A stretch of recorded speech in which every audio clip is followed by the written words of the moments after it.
So I think it says fun. something. Says something. I think about it's working. The role. Oh, it's working too well. Her mic doesn't work. That's the role. No, of it does. women It does. The role of women. Yours in film. doesn't. Mine doesn't now. Is his No, working? mine do it. Okay, but I'm too loud. Okay. But you have a soft voice. Oh no, soft and slurry. So Molly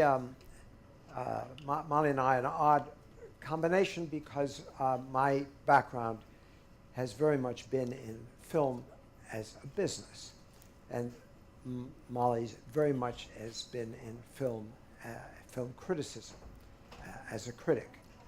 So we are usually on opposite sides of the street, as you will discover as we talk about Hollywood and some of the films of the moment.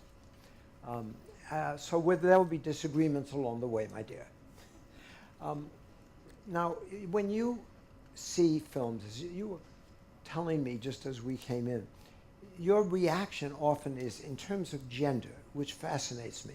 Explain Well, that my first book was called From Reverence to Rape, The Treatment of Women in the Movies, and that came out in 1974, and I can't even explain why, but somehow I was always drawn to thinking about women's roles and men's roles because they play off of each other. You can't talk about one without the other, and how they change over the years and how movies reflect our feelings about manhood or masculinity and so forth. And it's just, I don't like being called a feminist film critic because I have no problems with being called a feminist. I'll say that right up front. But I said when I wrote this book, I'm a film critic first and a feminist second. I mean, I see film in artistic terms, but I also see it in terms of gender roles. So I thought it would be fun if we talk about the films of the year to also talk about that, and also even about minorities, because all of a sudden you're seeing black filmmakers, black actors, black directors. It's just like the sudden explosion we've been sort of waiting for. So it's been an exciting year, don't you think, in those terms? And women directors are coming to the fore. I think, by the way, I must comment, it's so nice to see a full room. I think that may be a reflection that some of you are a little, have had enough of politics and the presidency. I thought there'd be 3 people and everybody else would be in the other room. So thank you for sharing some more frivolous conversation. Us Sybarites. That's right. Now, the most honored actor of the year, it was a surprise to me, and that is Glenn Close. Now, Glenn Close is a wonderful actress. I've enjoyed her in the theater as well as on film. But I was astonished at the fact that sort of every award show, of which there are an endless number, every award show has featured a speech, an acceptance speech by Glenn Close. To what do you interpret this sudden burst of adulation? Well, I think she's been as surprised as everybody. I mean, she was flabbergasted at the Golden Globes. It's very strange because it's a film that opened quietly. Nobody made much of a fuss about it. I guess it's kind of, you know the story. It's the wife of a Nobel Prize winner and goes to Stockholm to pick up the award. I'm not as enthusiastic about it as some people, and Meg I adore, and I admire Glenn Close as well. But to me, it's a very conventional film, and it's sort of, I can't believe she wrote everything that he pretended to write. I mean, it's just one of those things that's so sort of lopsided. But you know, it's a vindication for the. I think it's very timely because there are all sorts of.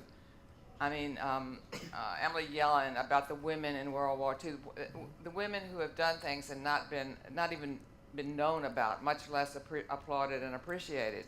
So I think this is a very time, and people are doing women's histories in all sorts of areas, you know, digging in this research of stories that have never been told, and told about women, and women as subjects, women as agents. You know, that's, of course, a big buzzword. So I think it really satisfies this yearning for the overlooked, sort of the heroism of the overlooked woman.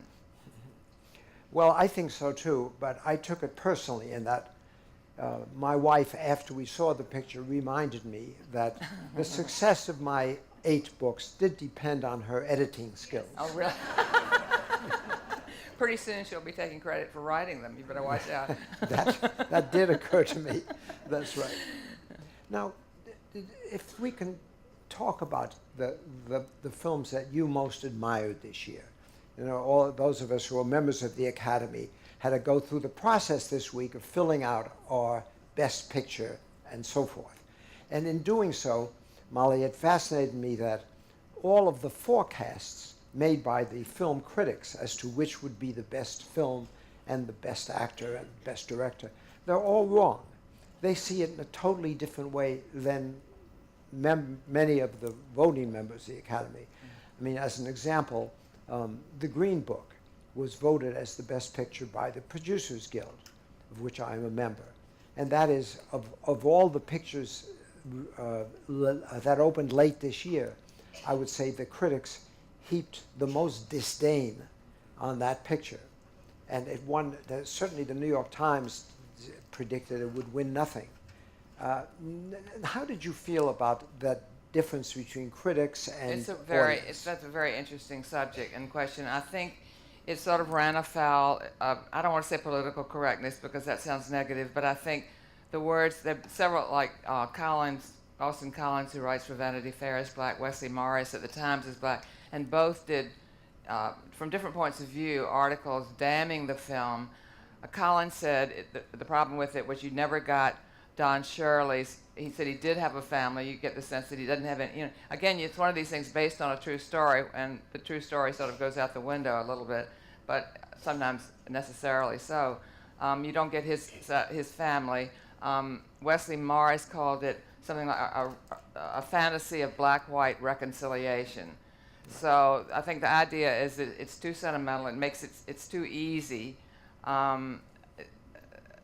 It's a buddy story, you know, it's a bromance, it's all of these kind of Hollywood tropes.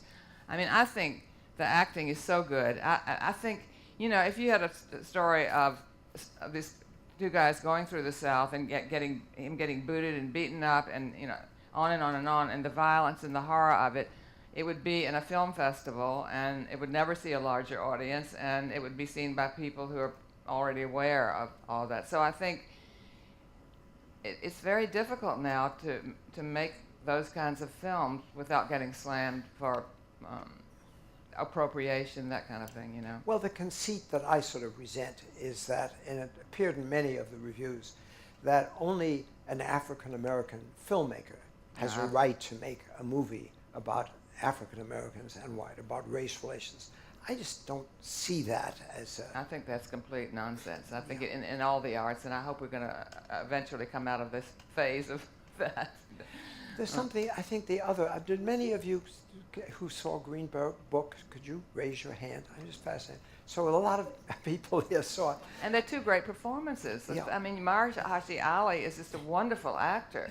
And Viggo Mortensen is beefy, almost unrecognizable. Yeah. It's this beefy Dean Stenson Bronx guy. So. But you see, some resentful person like me, one of the things I disliked about the criticism of it is the fact that the director was a man named Peter Farrell. Now, Peter Farrell, the Farrell brothers directed, their most distinguished work of art was There's Something About Mary.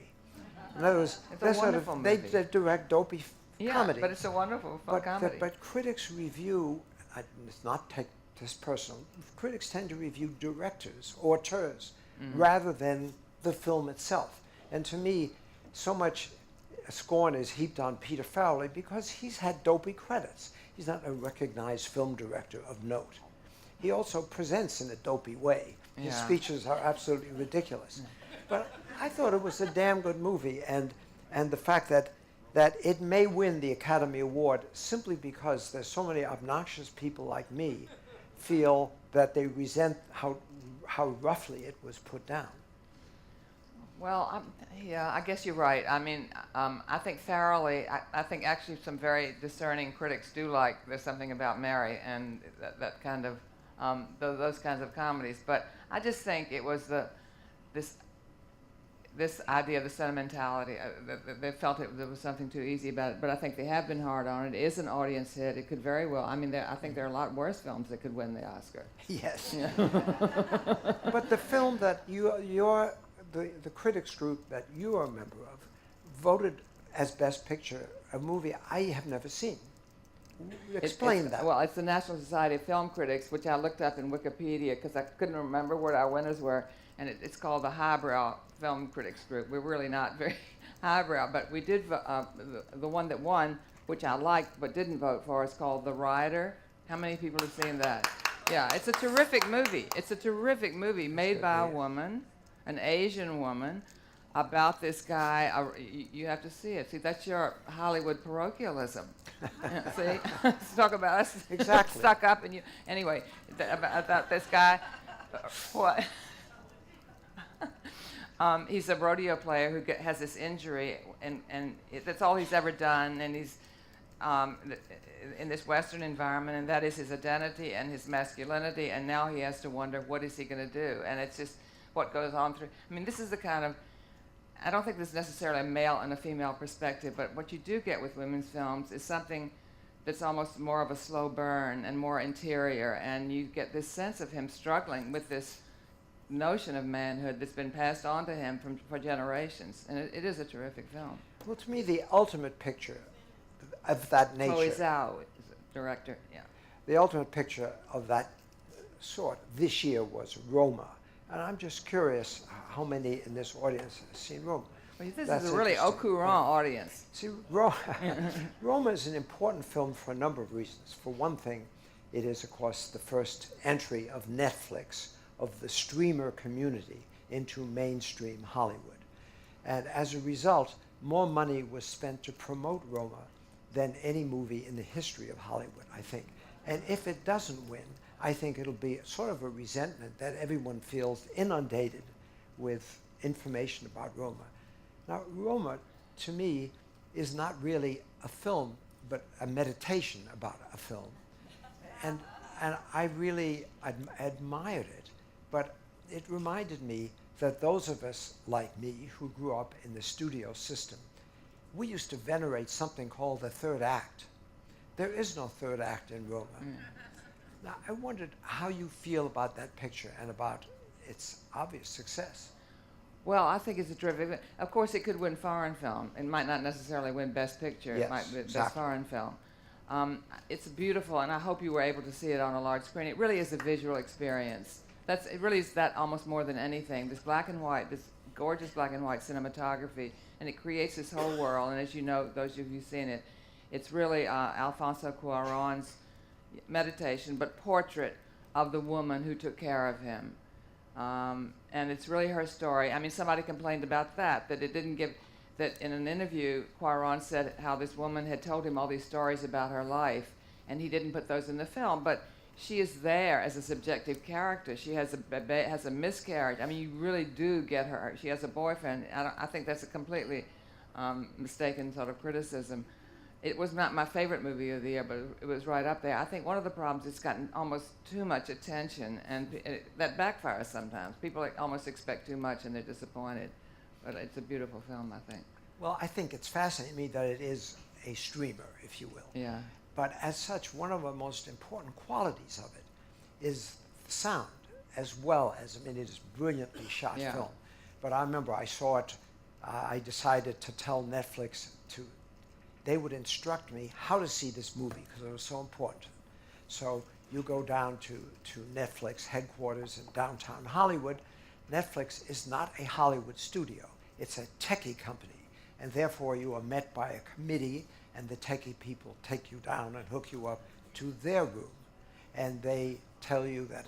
Are you the only audience there? Yes, and the audio is behind you. So people are talking at you from behind you and around you, which is a fascinating, but I thought thoroughly distracting effect. Oh, it would be, I think. Is that supposed to be like Censor Round? The Exactly. immersion. The Yes, immersion. That's the that. big buzzword now, immersion. Right. And a lot of Steven Spielberg's films are like that. By the way, I wanted to say, just as we develop our little quarrels, I personally think Molly is the best critic writing about film in this country. Thank you. So I'm a big fan, even though we do disagree from time to time and natter at each other a bit. But to me, one of the most upsetting things about the way films are seen and received today is the tyranny of the tomatoes. The fact that every movie Yeah. opens up and is prejudged. So you are told before you see a movie, and even when I try to see a lot of movies, I don't know whether you feel this way too. Yeah. I resent the fact that there's this jury of critics, whoever they are, who are going to tell you what you should see or what you shouldn't see.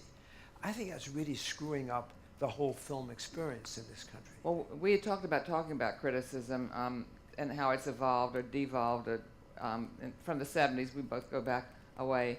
And I think the late 60s and early 70s was the most exciting time, not of movies. It was a great movie time, but of movie criticism, movie enthusiasm. And everybody, there weren't so many claims on the attention. There was movies and music. You didn't have all these other platforms and this and that. And it was very passionate and controversial. And Andrew Sarris with the Auteur Theory, my now dead husband, and Pauline Kael, and all sorts of different points of view just jostling, and just tremendous excitement.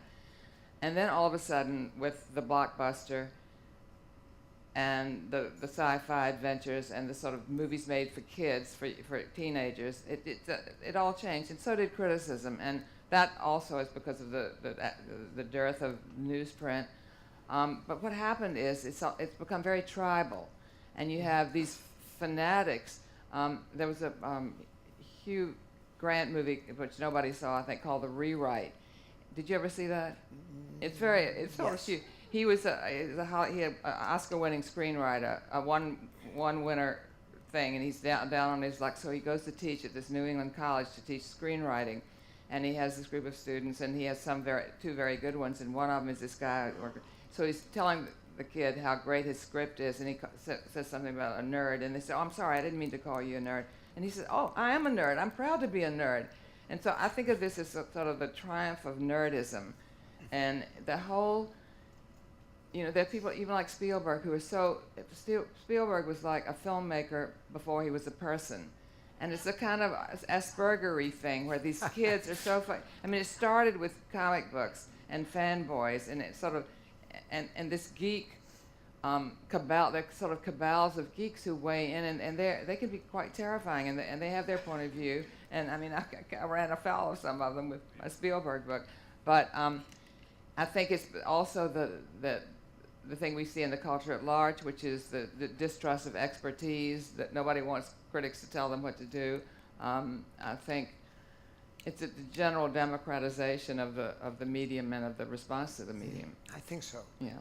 To a degree, my anointment as vice president for production at Paramount was a reaction to that nerdism, because I was not a film nerd. I did not see that many movies. I was writing now and then, but very seldom, about film. But I was totally unprepared when Paramount decided that I would be the person who would help choose the movies they make. But I think one of the reasons that they liked the idea of someone like me coming in is that I didn't have this nerdish background. So what I set about to do, I felt that films of the 70s, what they were neglecting was the whole idea of the novel. And I thought if I could go out and buy the rights to certain popular novels, like Godfather, Rosemary's Baby, and so forth, that if you connected interesting popular novels that were accessible at that time. Oh, you were involved with Godfather, weren't you? Yeah, indeed. I bought it, and I hired the director, and I hired the writer. But Oh, Coppola didn't come. He did not. I had to persuade Coppola to do it. He hated the book. Really? Felt it was commercial trash. And the only reason he did the movie was that I reminded him incessantly that he was fucking broke.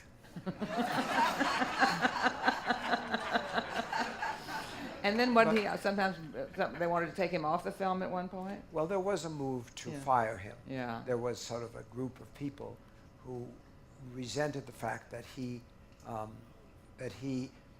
wanted to make an art movie based on a commercial subject, which was a brilliant conceit. That's the reason I wanted him on the picture. But there was an element at the studio who felt that that was not the right point of view to bring to this movie. But anyway, I felt that the connection of the nerds that you mentioned to more accessible fiction could really win the day for a while. And that was what I devoted my time to at Paramount, and later at Lorimar. Well, Andrew, my husband, he published a collection, and he called it Confessions of a Cultist. And in the introduction was sort of sheepish. I mean, he didn't say, it's great to be a cultist. He described what was called the Theodore Huff Society. Did you ever hear of them? Yeah. This was this wonderful group of people who were just movie mad, and they would find never seen films. They would go to churches and schoolrooms. They would find a venue to show these films. And all they cared about was seeing a film that nobody else had ever seen. It didn't matter how good it was. And Andrew always cared whether it was good or not. So he already was sort of separated from that particular sort of band of geeks. But then it became a kind of, and I think for him, movies opened onto the world. It wasn't movies weren't the world. They opened on, I mean, as movie mad as he was, they opened onto the larger world. He was interested in politics and novels and literature and all of that. But one of the things about the critics you mentioned, Pauline Kael and so forth, they did open our eyes by championing, and you were in that group. Yeah. You championed a movie, and we went to see the movie because there was a champion to it. Well, like Altman, she was a great champion of Robert Altman. She was, And and that was a big problem for me. Again, a nasty part of my personality. Robert Altman, who I tried to fire twice off films because he was a drunk. Now we're getting the true story. Okay, didn't know that. What Altman did, which was a brilliant conceit, was he knew that Pauline Kael would rule the reaction. So he would go to Pauline Kael and say, Pauline, I need your help. I would like to show you the first cut of my next film, and you can tell me what you think of the film and guide me. Of course, she would see it and give advice. He had already, that was really the final cut. Always, it was a lie. Yes. But she reverently reviewed all of Altman's pictures, he wasn't the only director to do that. But there were ways in which the filmmakers of that period took advantage of the importance of 3 or 4 film critics. In that way, and only that way, the Rotten Tomatoes thing, where you have this whole vast array of critics, that democratization, to use your word, I agree with. I mean, that's a good thing. Yeah. No.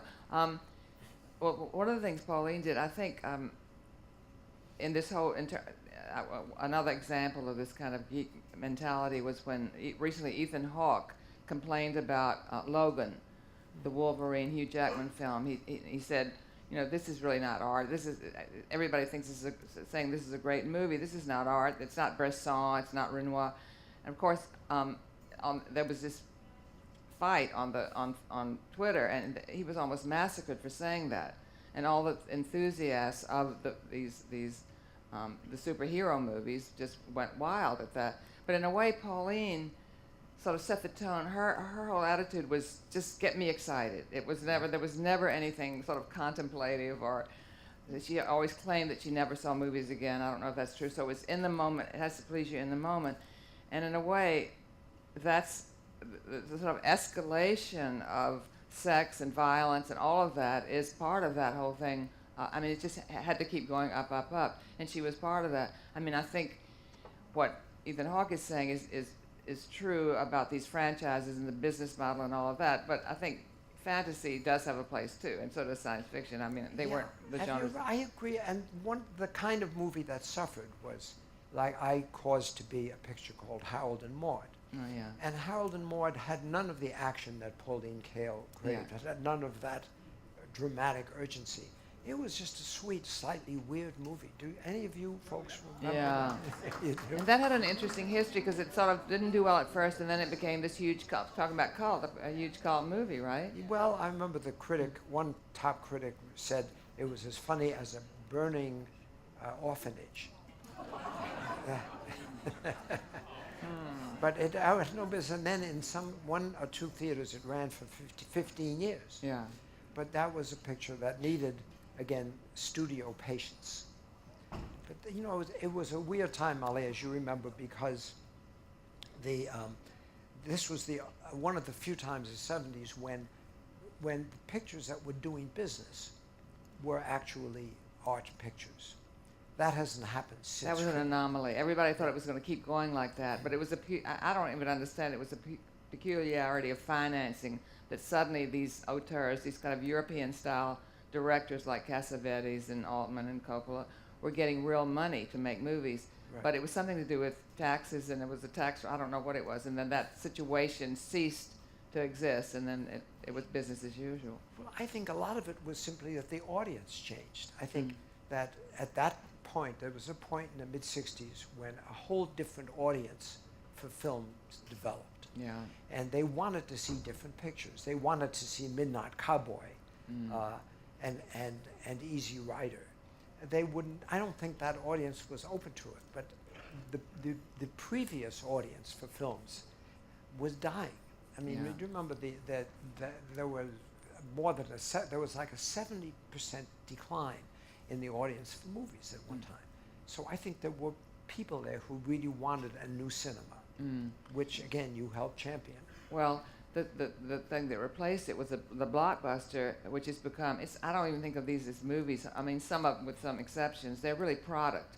And they're product designed for a global market. I mean, they're action films like Mission Impossible that has very little dialogue, so that can translate into any country. There's no language barrier to anything. And it's just this sort of primal action template that they do over and over again. The person you wrote about in your astute book about Steven Spielberg, he really invented the blockbuster without meaning to. He and George Lucas. Yes, Yeah. It was movies for him and for George Lucas, right. And so though you admired him some to a degree, and I wish you'd talk a bit about that, even though I think that Spielberg did have a sense of guilt throughout his career for the fact that he was the auteur of the blockbuster.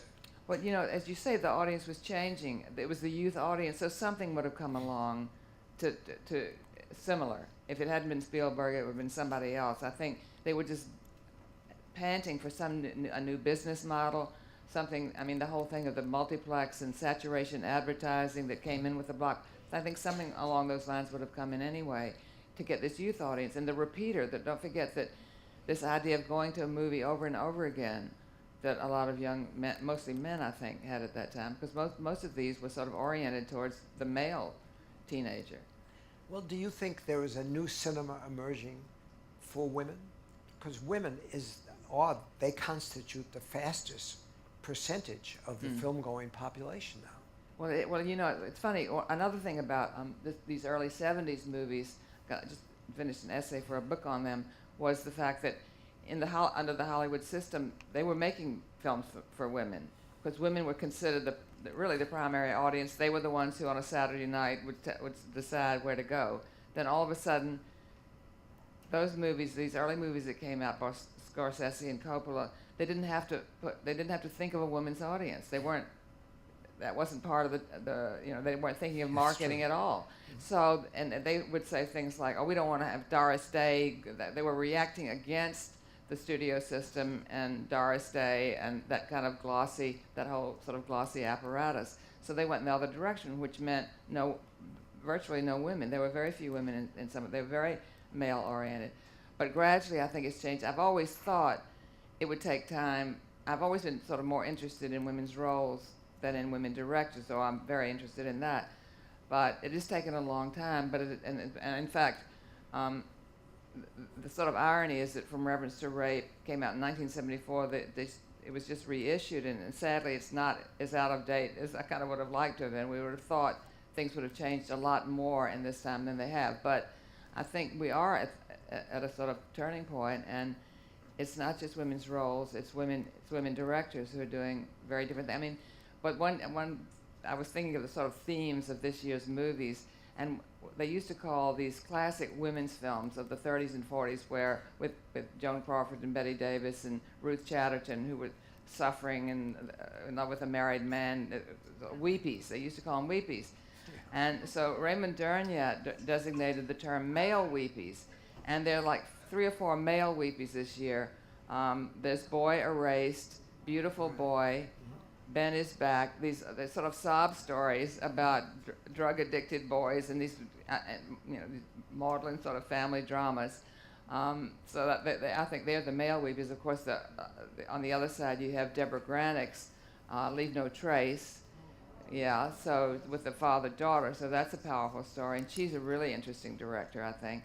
Nicole Center wrote one of my close to my heart movies of this year is Can You Ever Forgive Me? Has anybody seen that? I just love that movie. It's based on the story of Lee Israel, who was this character in the 90s in New York, and she was a biographer, and she's working on it's played by Melissa McCarthy, and who's fantastic in the role, as is Richard Grant. She's lesbian, he's gay, and they had this really odd, ridiculous, funny relationship. And Melissa McCarthy is just the person you would run as fast as you could to get away from. She's just dirty. She lives in this horrible apartment. She's got this cat, and she needs money to have the cat taken care of. He's sick. So her agent doesn't want to see her. Nobody wants to see her. She's writing a biography of Fanny Brice, and she discovers these letters from Fanny Brice. And she thinks, and she hears something about the worth, the value of these kinds of documents. So she goes and she steals them and sells them, and then she starts forging letters from Fanny Brice and Dorothy Parker and Noel Coward and selling them. And it's a Nicole Center screenplay from Lee Israel's book about this. But what's fascinating, I think, is this sort of ambivalence you feel. You're torn because on the one hand, you're horrified by this forgery. On the other hand, you sort of say, go girl, go, you want her to succeed. And so you sort of straddle these two emotions all the way through, which I think is kind of and it's also this picture of grungy New York in the 90s, which I kind of miss now, you know. Yes. But my problems with the picture with these. Number one, anybody as funny as Melissa McCarthy has no right to go through a whole movie and be so depressing. And second, there is no such thing as a blocked writer. There's such a thing as a lazy writer. No, that's the thing. What's so great about it, this is the other thing I love. Yeah, she is sort of blocked, but the minute she starts writing under somebody else's authorship, it sort of releases her. And she's completely unblocked, and she can speak in their voice, and somehow her own voice comes through. I mean, I think that's a kind of fantastic idea, so, yeah. Well, you mentioned the word maudlin. Now, my wife and I had an argument about this movie this year, Mule, Clint Eastwood's picture. Oh, I haven't seen that yet. Which I felt it was wonderful for Clint Eastwood in his 80s to not only direct but star in a picture about a geezer who is really feeling bad about his family and his children and his relationship with the world.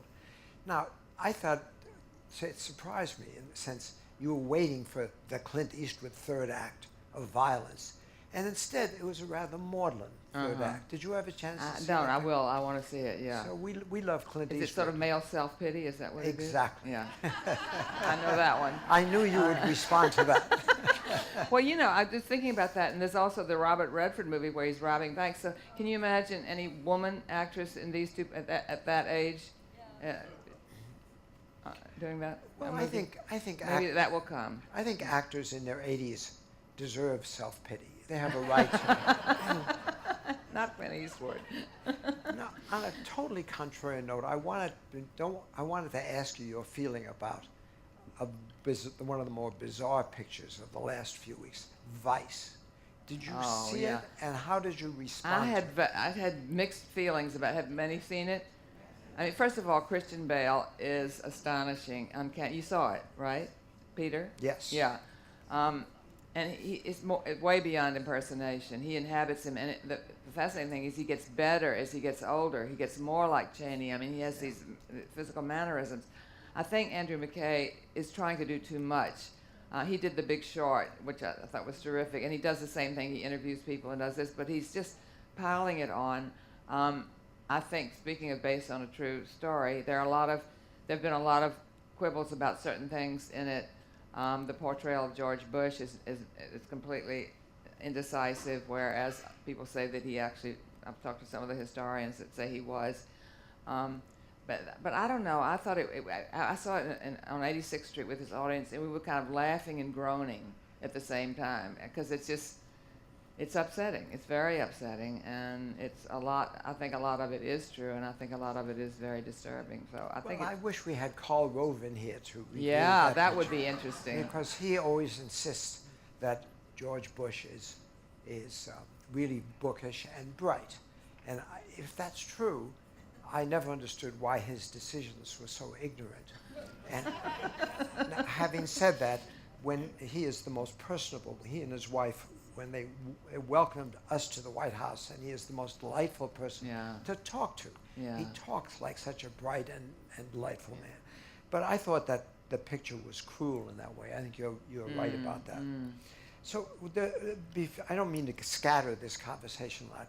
I'd love to know what you thought about The Favorite, which I think is going to be a surprise winner of so many awards. It's a fascinating movie because I've reviewed it for Film Comment, and so I watched all of Lanthimos, Georgios Lanthimos, this Greek director. He did one called, what's the first one? Lobster. I know, but before that, about the homeschooling. Yeah, I don't remember. It's not Dogtooth, but it's like that. But Dogtooth is another. Anyway, and that's brilliant, I think. It's very high concept. It's a family homeschooling, and they even invent the words for their children. Then The Lobster, I didn't like very much, although I thought Olivia Colman was good. Then The Sacred Deer, Killing of a Sacred Deer, I thought was fast. I think he's bad with endings. Killing of a Sacred Deer is really scary, and with Nicole Kidman and Colin Farrell. So here's this one is about Queen Anne, is it Queen? Yeah, Queen Anne. And with Olivia Colman, who won the Best Actress Award in our group, and I just think she's wonderful, and Emma Stone and Keira Knightley. That's right, Rachel Weisz, sorry. I thought at first it was a little bit like The Death of Stalin. I don't know if any of you saw that, which I think is just hilarious. Yeah. And what Iannucci does and Lanthimos does is to sort of, it's a kind of a deliberate anachronism where you have this period thing that's faithful in certain respects to the period, and then you bring in this language that's completely modern, all these sexual ideas that are completely modern, and it works because it's so well done. And that's what he does in this. It's very dark and very wild and kinky. I mean, these three women have these, as you know, as you've seen it, these kinky things going on, which all of that I thought was great and very funny and daring. And then suddenly it sort of tapered off, and I felt not only did it stop being funny, but this is what I feel with Lanthimos. What is he getting at? I mean, the first movie I could see something. There was a real life reference in a way for that family, but the others have just been something gratuitous about his imagination, I think, and that's why I think he can't end a film. So and when it was shown as the opening night of Lincoln at the New York Film Festival, I'd seen it and liked it. A lot of people didn't. All the critics and public did not like it. Right. It was too dark, and I was amazed that it started getting this momentum. What did you think?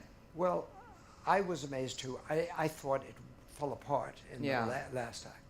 But I think before we run out of time, we should get into, in many ways, the most important picture of this year, which is Bohemian Rhapsody. Now, Bohemian Rhapsody, all it did when it opened, the New York Times said it was incoherent. So it has grossed $800 million so far, and has been admired by more people around the world than any musical in the history of Hollywood. I don't get it. I mean, I think it's very entertaining. I thought A Star Is Born was a sure front runner for a long time there. I wasn't all that excited by that, but I just thought it was a shoo-in, and then suddenly Bohemian Rhapsody. I think the reason is very simply a stupid one, namely Bohemian Rhapsody was more fun. That's not stupid. Yeah. And its acceptance now, again, it was recognized by the Golden Globes, despite the fact that that everyone predicted it would never win anything. Yeah. Oh, to go to the other extreme, I just have to mention my favorite film of the year, which I'm sure nobody's seen because it just hasn't had that much exposure.